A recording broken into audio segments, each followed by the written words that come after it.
Hello everyone, मैं Rama Pandey रमाज law classes में आप सभी का स्वागत करती हूँ।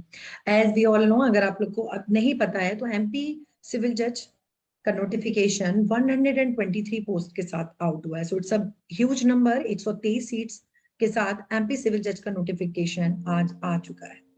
तो जिन भी स्टूडेंट को एमपी सिविल जज की प्रिपरेशन करनी है, देन फर्स्ट ऑफ ऑल सबसे पहले होता है किसी भी जुडिशियल सर्विसेज के नोटिफिकेशन आने के बाद यू मस्ट नो कि what is the syllabus of that particular state. अगर आप एमपी सिविल जज के एग्जाम को क्वालिफाई करना चाहते हो तो सबसे पहले आपको वहां का सिलेबस पता हो। इसको हम लोग इस वीडियो में सिलेबस को कितने क्वेश्चंस आते हैं अभी हम लोग देखेंगे। लेकिन जिन भी स्टूडेंट अभी राजस्थान देके आए हैं, if they are at border, अगर आप 60 से 65 के बीच हैं, मतलब बहुत डाइसी सिचुएशन है कि आपका मेंस आपको मिले या ना।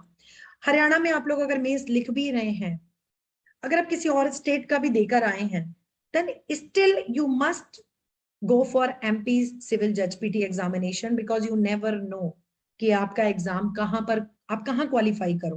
तो जब तक अल्टीमेट सिलेक्शन नहीं है, you must go for each and, मतलब जो भी आपका ईच एंड एवरी स्टेट तो नहीं, बट जो भी आपका टारगेटेड है। अगर आप एमपी सिविल जज के बारे में सोचते हैं, देन डेफिनेटली आपको वहां का सिलेबस पता हो, व्हाट इज द पैटर्न। तो इस वीडियो में हम लोग सबसे पहले वहां के पैटर्न की बात करते हैं। And I am going to start MP civil जज क्रैश कोर्स। लास्ट ईयर भी मैंने करवाया था, तो इस बार भी एमपी सिविल जज, जिसमें यहाँ का पूरा syllabus including the GK, including GK जो 20 मार्क्स आपका आएगा, मतलब जो भी सिलेबस है अभी हम वन बाय वन आपको देखते हैं। So that is the MP civil जज नोटिफिकेशन। इसका देखिए ऑनलाइन आप, इसका 29 दिसंबर से इसकी डेट है ऑनलाइन, आप देखिए इसको। सबसे पहले हम लोग को जो देखना है वो है सिलेबस, क्या सिलेबस है, ठीक है। बाकी आप लोग इसको देखेंगे कि किस तरह से हमें करना है, क्या पीटी होगा, उसके बाद मेंस होगा, देन ऑब्वियसली आपका यहाँ पर इंटरव्यू। तो सबसे पहले हमें यहाँ पर सिलेबस देखना है, कॉन्स्टिट्यूशन एंड ऑल। और यहाँ पर सबसे अच्छी चीज है कि एमपी में आपका हर सब्जेक्ट के साथ में मार्क्स बताए गए हैं। ओके, कि किस सब्जेक्ट से क्या मार्क्स हैं वो आपके यहाँ बताए हैं, ठीक है। ये आपका सिलेबस। तो सिलेबस में देखिए, जैसे आप देखेंगे यहाँ पे कि कॉन्स्टिट्यूशन है, तो कॉन्स्टिट्यूशन से आप इसको देखिए कि भारतीय संविधान से आप देखिए 10 क्वेश्चंस है, मतलब 10 क्वेश्चंस एंड 10 मार्क्स। और सबसे बड़ी चीज यहाँ पे नेगेटिव मार्किंग बिल्कुल भी नहीं है। तो आप कायदे से प्रिपरेशन करिए। क्रैश कोर्स आज नोटिफिकेशन आया है, अभी अगर आप लोग क्रैश कोर्स करते हैं, कोई जल्दी नहीं है, बहुत आराम से क्लासेस के साथ मेरे साथ क्रैश कोर्स करिए, रिवीजन करिए, टेस्ट सीरीज ज्वाइन करिए। और जो एक आपके सामने अपॉर्चुनिटी है, you must exploit that opportunity, है ना। तो वैसे भी इधर बीच तो काफी टाइम से कोई हमारे पास एग्जामिनेशन नहीं था, तो एक बहुत बड़ी अपॉर्चुनिटी है। और इसके बाद यूपी एपीओ भी आपके पास मिलेगा आपको। तो भारतीय संविधान से यहाँ पर 10 क्वेश्चन होंगे, सीपीसी से 15 क्वेश्चंस होंगे। तो ये दो subject plays a very important role. And the same time आप Indian Evidence Act, IPC and CrPC से भी यहाँ पर अच्छे क्वेश्चन है। तो ये आप देखिए, इंडियन कॉन्स्टिट्यूशन 10, सीपीसी से आपके 15 क्वेश्चंस हैं, टीपीए से 7 क्वेश्चंस हैं, इंडियन कॉन्ट्रैक्ट एक्ट से 8 क्वेश्चन 8 मार्क्स, एसआरए से आपके 6 क्वेश्चन 6 मार्क्स, लिमिटेशन से आपके 4 क्वेश्चंस। यहाँ के रेंट कंट्रोल और रेगुलेशन जो है एमपी का, वहां से आपके 10 क्वेश्चंस मिलेंगे, 5 5। इंडियन एविडेंस एक्ट से 15 क्वेश्चंस, आईपीसी से आपके 15 क्वेश्चन, सीआरपीसी से 15 क्वेश्चन, नेगोशिएबल इंस्ट्रूमेंट से आपको जो परक्राम में लिखित अधिनियम, मतलब नेगोशिएबल इंस्ट्रूमेंट से आपके 5 क्वेश्चंस, उनका भी एरिया स्पेसिफिक है। सामान्य ज्ञान से 10 क्वेश्चंस आपको मिलेगा, कंप्यूटर से आपको 10 मिलेगा, सामान्य ज्ञान सॉरी 20 क्वेश्चंस हैं, कंप्यूटर से आपको 10 क्वेश्चंस हैं, और इंग्लिश से आपको 10 क्वेश्चंस है। मींस 150 मार्क्स का आपका ये पीटी होने वाला है, 150 मार्क्स का आपका ये पीटी होने वाला है। तो आपको यहाँ पर देखिए कि कैसे अलग होना है औरों से।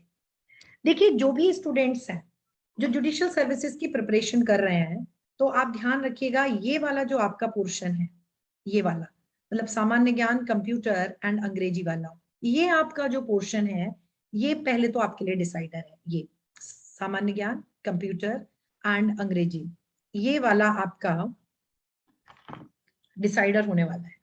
जिन स्टूडेंट्स का इस पर अच्छी कमांड है वो अच्छा करेंगे। छोटे छोटे जो है, लाइक नेगोशिएबल पर आपका अच्छा कमांड होना चाहिए, लिमिटेशन पर, एसआरए पर आपकी अच्छी कमांड होनी चाहिए। सामान्य ज्ञान डेफिनेटली होना चाहिए। बड़े सब्जेक्ट्स हैं वो तो आप किसी भी स्टेट में जाओगे, आईपीसी, सीआरपीसी, एविडेंस, सीपीसी तो पढ़ रहा है। लेकिन जिन बच्चों का rent control, regulation, GK, computer, English, जो लोग इस पर फोकस कर लेंगे क्योंकि कट ऑफ भी हाई जाती है, और आपने लास्ट टाइम का एमपीजे देखा था, पैटर्न अच्छा है। मतलब लास्ट ईयर का जो एमपी, लास्ट ईयर क्या, अभी इससे जस्ट पीछे जो एग्जाम हुआ इसी साल, उसमें क्या है कि पेपर कॉन्सेप्चुअल आया है, ठीक है। तो पेपर का पैटर्न काफी अच्छा है। ये आपका सिलेबस है, इस सिलेबस के अकॉर्डिंग ये सारे ही सब्जेक्ट्स, मतलब 1 to 15 I will cover each and everything.